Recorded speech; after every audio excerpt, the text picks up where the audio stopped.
여러 전남 쪽에 많은 섬들에 신재생 에너지가 유독 이렇게 집중하게 되는 그런 이유가 있을 것 같아요. 그런 거에 대해서 뭐 생각하신 거라든가 있으면 이야기 나눠주시죠. 일단은 뭐 전국에 지금 이제 전력 생산량이 54만 대략 기가와트 아워 정도 되고, 전남 같은 경우는 이제 3만 3천 기가와트 아워 정도 되는데, 전국 평균 같은 경우는 지금 신재생 에너지가 차지하는 비율이 한 4% 정도 되고요. 전남은 상대적으로 좀 더 높습니다. 5.5% 되는데, 정부가 이걸 2030년도까지 신재생 에너지를 20%까지 채우겠다. 그래서 3020 프로젝트인데, 이거는 이제 그렇게 하는 것까지는 굉장히 좋은데, 신청하고 추진하는 것보다 실제 시설들이 그걸 못 따라오고 있습니다. 그래서 전남 같은 경우도 지금 신재생 에너지가 5.1기가 정도 허가가 나 있는 상태인데요. 그 중에 20%인 1.2기가 정도만 실제로 생산을 하고 있어요. 나머지 3.9기가에 대한 그 허가는 아예 하질 않고 있어요. 왜 그러냐면 전력을 생산해도 옮겨갈 수 있는 한전의 송배전 선로가 없습니다. 그리고 변전소가 없고요. 그래서 지금 자립섬이라고 하는 것도 결국은 내연 발전소가 있는 곳들만 하는 거거든요. 소규모 섬들이. 발전소 자체가 없거나 그러면 한전의 시설 자체가 없기 때문에 태양광이라든가 신재생 에너지를 설치를 해도 전력 생산이 현재로서 불가능한 거죠. 제가 이제 통영에서 아마도 우리나라 섬 중에서 처음으로 탄소 제로 아일랜드에서 에코 아일랜드 프로젝트를 해본 적이 있습니다. 우리가 그걸 할 때 시설을 이제 일단 마을 경관을 해치지 않는 곳으로 한다고 애를 썼지만, 이제 마을들은 태풍을 피해서 주로 북쪽으로 이제 있고, 그다음 태풍이 남쪽에서 오기 때문에 결국은 경관을 굉장히 저해를 해서 오시는 분들이 막 사냐, 막 이런 얘기가 있었어요. 하지만 결론은 그 주민들의 사용하는 한 가구당 3kW씩 가는데 거의 기본 요금 아래로 떨어졌고요. 그 다음에 이제 마을 회관이나 그 다음에 이제 폐교를 활용한 패시브하우스 연수원을 지었는데, 그런 운영비가 전혀 제로였고 하기 때문에 노인회나 마을회관은 굉장히 따뜻하고 시원하게 보냈고요. 그래서 아주 대통령상을 탄 선례가 한 번 있었는데, 무엇보다도 섬에 이게 계속 문제가 되는 이유는 저는 가장 중요한 게 경관을 먼저 해친다라고 보는 게, 사실은 우리가 염전을 유네스코로 신청을 하면서 보존하자라고 하는 천일염의 가치를 얘기를 하는데, 염전하고 똑같은 이유를 대서 일조량이 좋고 평지이고 이렇다고 하는 이유로 그걸 태양광으로 좀 전환하고 있단 말이에요. 앞뒤가 좀 안 맞는 거죠, 사실. 근데 필요한 것까지는 인정하나, 신재생 에너지에 대해서 나쁘다고 얘기할 사람은 없습니다. 다만 우려되는 거는 신재생 에너지의 투입 방식이 이른바 그 도박 형태, 투자 형태 방식으로 지금 가고 있다는 거 하나 하고요. 그리고 신재생 에너지의 기준이 마련되어 있지 않다는 겁니다. 얼마 전에 이제 전남도가 권고안을 마련하긴 했지만, 태양광이 같은 경우는 각 시군별로 이격거리가 다 달라요. 뭐 도로로부터 몇 미터의 거리가 다 다르고. 그러니까 지자체나 지방정부가 됐든 중앙정부의 그 신재생 에너지의 미래 에너지에 관련 정책이 다 다르다고 하면 향후의 난개발에 대한 책임도 지울 수가 없는 거죠. 그러니까 섬은 또 제한된 부지를 갖고 있기 때문에 거기에 한 번이 훼손이 되면 거기서 그 훼손되는 걸 막는 데는 엄청나게 오랜 시간이 걸린다는 거죠. 그러니까 굉장히 심각하고 좀 할 때 세심하게 검토를 해서 해야 된다라고 하는 생각은 듭니다. 섬 자체가 미래 자산이 아니라 사실은 내용을 좀 더 파헤쳐 보면 경관이 미래 자산인 거예요.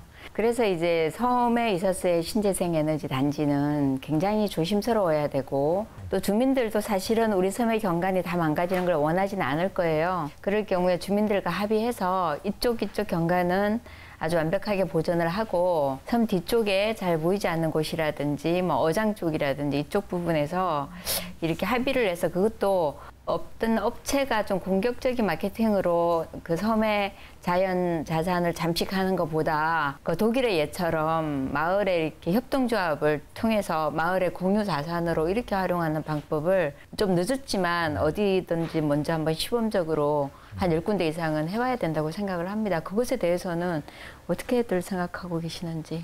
신재생 에너지를 섬 지역이나 섬 지역 해안가에 만들고 시설을 거기서 발생한 이익금을 주민들에게 나눈다라고 하는 건 우려되는 부분은, 우리 같은 경우에는 지금 이제 고령화가 돼 있는 상태이기 때문에 이분들이 해당 사업에 얼마만큼 투자할 수 있을까, 나이가 드신 분들이 하는 첫 번째 문제가 있고요. 두 번째는 이 결정, 마을의 사업을 결정하는 구조입니다. 그러니까 이게 대다수 과반 이상으로 해놓게 되면 자치단체장이라든가 특수한 조직들이 가동을 시켜서 소수자를 배제한 상태로 추진할 가능성이 농후해집니다. 그래서 지금 뭐 여러 군데서 지금 민선 7기 들어가지고 이걸 공동 협동조합 방식의 얘기가 나오는 것들에 대한 것들이 왜 그 배경도 조금 들여다봐야 될 것 같다는 생각은 듭니다.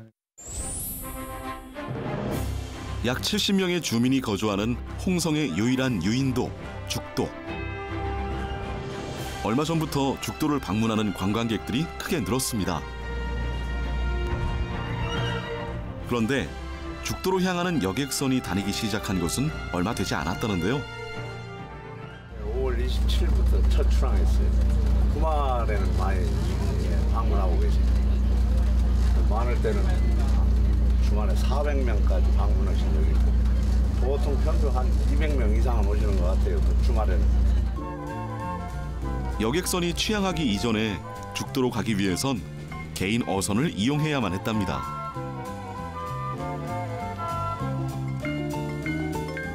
변화는 이뿐만이 아닌데요. 죽도 최초의 슈퍼마켓도 생겼습니다. 관광객들이 오고 보다 보면 여기 필요한 물건들이 있어야 될 것 같아서 건물은 군에서 지어주고 우리가 이제 임대해가지고 물건을 이제 손님들 받기 위해서 물건을 우리가 그 안에 준비를 다 해놨죠. 풍부한 어족 자원이 있어 낚시하기에 좋고 푸른 대나무에 바람이 나부끼는 소리가 어우러지는 섬 죽도. 바라보기만 해도 힐링되는 죽도. 하지만 편의시설은 다소 부족한데요. 횟집이 한 너댓 집 있는데 그 집들만 갖고서는 관광객들은 자꾸 늘고 하다 보니까 주민들하고 상의한 결과는 횟집을 하나 공동으로 하나 해봐야겠다는 생각을 갖고 있어요. 죽도 주민들은 협동조합을 결성해 다양한 사업들을 함께 추진 중입니다. 이런 변화의 바람은 신재생에너지 발전소가 생기며 시작됐답니다. 죽도는 태양광 201kW, 풍력 10kW, 그 에너지 저장 장치 900kW 이렇게 구성이 되어 있는 신재생에너지 발전소입니다. 대부분의 에너지를 신재생 발전을 통해 얻는 죽도. 덕분에 죽도가 청정에너지 자립마을로 입소문을 탔습니다. 이 발전소 모습은 오히려 더 자연과 더 잘 조화롭게 이루어져서 공사가 이루어졌다 생각을 하고 있고요. 그 예전에는 그 소음, 매연 이런 부분이 조금 있었는데 지금은 신재생 에너지로 바꿈으로써 그 매연과 소음 같은 게 많이 줄어가지고 상당히 그런 부분을 주민들이 좋아하시고 계십니다. 마을의 자연도 지키며 섬 경제도 활성화시키며 죽도는 보존과 개발의 균형을 맞춰가고 있습니다.